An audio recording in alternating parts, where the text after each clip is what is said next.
The Paramaribo Negro people of Suriname hold a deep belief in the afterlife. They believe that death is not the end, it is a transformation. Their spirits, known as Yorka, linger.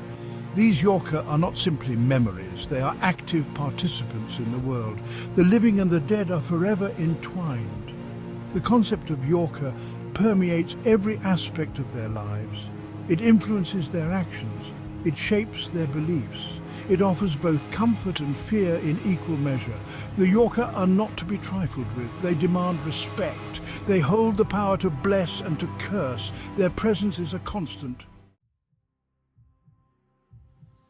Yorka are complex entities. They reflect the duality of their human lives. A righteous life leads to a benevolent Yorka. This spirit becomes a guardian. It watches over its family. It brings them good fortune. It ensures their well-being. However, a wicked life gives rise to a malevolent Yorka. This spirit is filled with anger and resentment. It seeks to inflict pain on those who wronged it in life. These vengeful spirits are blamed for misfortunes. They are the source of illness, accidents, and even death. Burial rituals are crucial in determining the fate of a Yorka. A proper burial ensures the spirit finds peace. The body is carefully washed and dressed in fine clothes. Valuables are placed in the coffin. This provides for the Yorka's journey into the afterlife. Firecrackers are a vital part of the funeral. Their explosions drive away evil spirits. This prevents them from claiming the soul of the deceased. The Yorka's journey to the other side must be undisturbed. This ensures a peaceful transition. Section 4. Honoring the ancestors. The living maintain a close relationship with benevolent Yorka.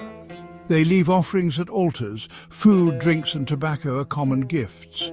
These offerings appease the spirits. They ensure their continued protection and guidance. During important events, families call upon their ancestors. Harvest time is one such occasion. They ask for a bountiful yield.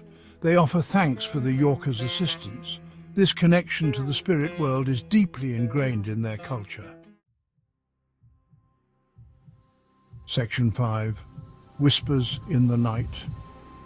Stories about malevolent Yorka abound. These tales are told in hushed tones. They send shivers down the spines of listeners. One such story tells of a man possessed by a vengeful spirit. The man became violent. He spoke in a voice not his own. He terrorized his family. Eventually, a village elder intervened. He performed an elaborate ritual. He banished the evil Yorka back to the spirit world. The man recovered, but he never forgot his terrifying encounter. These stories serve as a warning. They highlight the importance of respecting the dead. The Yorka are real. Their power is undeniable. They are a part of life, death, and everything in between.